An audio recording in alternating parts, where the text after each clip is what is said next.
नमस्कार, नमस्कार भाइयों। आज मैं जो बता रहा हूँ वो है ईगो और ईगो की वजह से इरेक्टाइल डिस्फंक्शन का होना। तो सबसे पहले हम लोग को समझना होगा कि ये ईगो क्यों है, क्या ये जरूरी है या नहीं है। ईगो का मतलब लिया जाता है एक किस्म का अहंकार, या फिर इसको और सरल बोले तो अहम, माने मैं स्वयं। तो जब लड़कों के अंदर में देखा जाता है कि ईगो बहुत ज्यादा होती है, वो बहुत मैं स्वयं, मैं का उनके अंदर भावना बहुत ज्यादा होती है।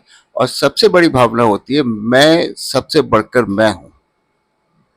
तो इस मैं की वजह से बहुत सारे बेनिफिट हैं, तो बहुत सारे प्रॉब्लम भी हैं। तो हम लोग प्रॉब्लम को अभी डिस्कस नहीं करेंगे। हम लोग का मेन उद्देश्य है कि पहले देखिए ये बेनिफिट क्या है और क्यों हर लड़कों में ये मैं वाला ईगो रहता है। देखिए, इस ईगो की वजह से तीन बेनिफिट हैं। पहला ये है कि लड़का अपनी बॉडी पर ध्यान देता है, अपनी बॉडी को बल प्रदान करता है, अपनी बॉडी बिल्डिंग करता है, अपने को स्ट्रांग बनाता है। तो इसको तो हम लोग गलत नहीं कह सकेंगे। दूसरी बात है, अब मैं हूं, मैं सबसे अच्छा हूं, ये साबित करने की चेष्टा में बहुत ज्यादा कॉम्पिटिटिव होते हैं। इसलिए देखिए कॉम्पिटिटिव एग्जामिनेशन दिन पर दिन कितने डिफिकल्ट और मुश्किल होते जा रहे हैं। तो इस कंपटीशन को जीतने की भावना इस मैं ईगो की वजह से आती है। और तीसरी बात है, मैं और इस ईगो की वजह से एक सेक्सुअल भावना आती है, सेक्सुअल कैपेसिटी आती है, और ये होती है कि मैं सबसे अच्छा सेक्स मैं ही कर सकता हूं। अब चलते हैं समस्या। समस्या हमें पहले दो से तो है नहीं। अगर आप अच्छी बॉडी बनाए, अपने को स्वस्थ रखें, तो देखिए आपके लिए, समाज के लिए, देश के लिए, सबके लिए अच्छी बात है। कोई तरीके से बुराई नहीं है इसमें। हाँ, आप अगर बॉडी बना के दूसरों को धमकाने लगे, डराने लगे, पैसे लूटने लगे, गुंडागर्दी पे आ जाए, तो ये देखिए, तो सभी जानते हैं कि गलत बात है।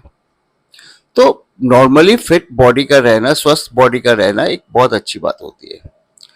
अब अपने को सेक्स में बड़ा समझने की जो होड़ लगी रहती है, वो अपने आप से होड़ लगी रहती है। अब उसको लगता है कि मैं ऐसा सेक्स करूं, ऐसा सेक्स करूं कि बीवी वाह वाह वाह वाह करती रह जाए, या उसका पार्टनर बहुत ज्यादा प्रसन्न हो जाए, उसको छोड़ ही नहीं सके। यहीं पर आती है प्रॉब्लम। अगर एक दो बार अच्छे या उसके मन मुताबिक सेक्स हो जाता है, तो वो चाहता है कि ऐसे ही सेक्स हर बार होता रहे, होता रहे। और जब आप चाहते हो कि मुझे ऐसा सेक्स चाहिए, ऐसे ही करना है मुझे, तब जाके ही सेक्स नहीं हो पाता।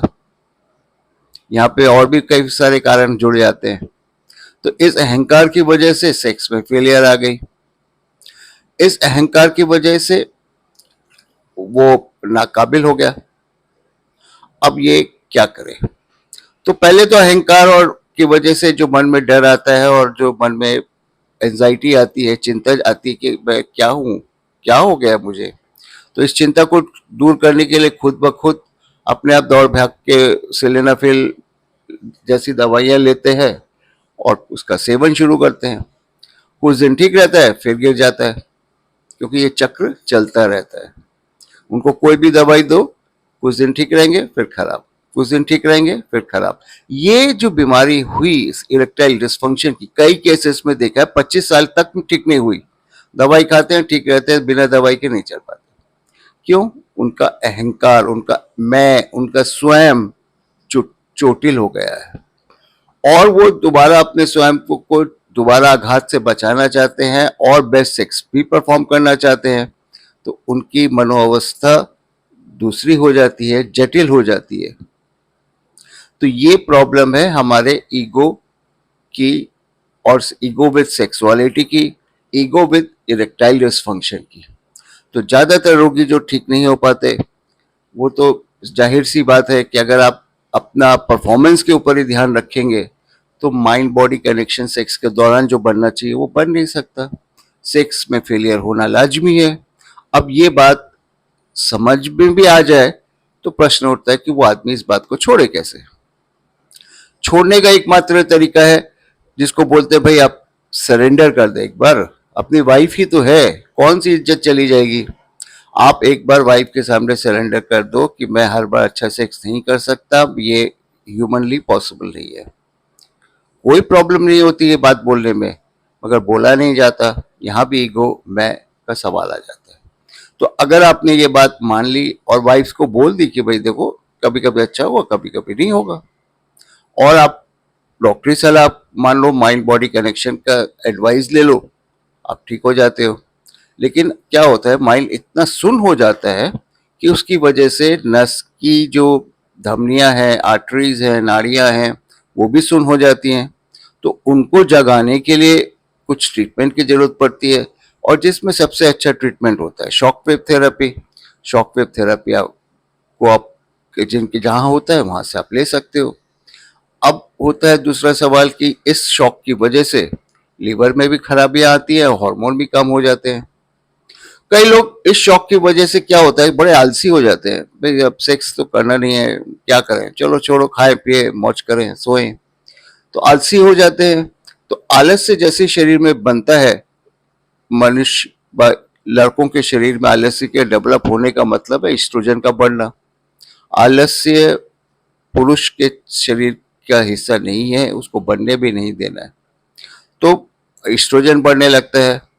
पुरुषों के शरीर में एस्ट्रोजन बढ़ना बहुत ही हानिकारक है, उससे सेक्स तो गिरते ही गिरता है और मोटापा भी बहुत जल्दी बढ़ता है। तो इस तरीके से अपने रेगुलर एक्सरसाइज में आप रहें, और अपने इतने स्वयं और अपने को इतना महत्वपूर्ण या अपने सेक्स को इतना महत्वपूर्ण ना समझे। सेक्स एंजॉय करने की चीज़ है, कोई रेस की चीज़ नहीं है। इतनी सी बात थी, धन्यवाद।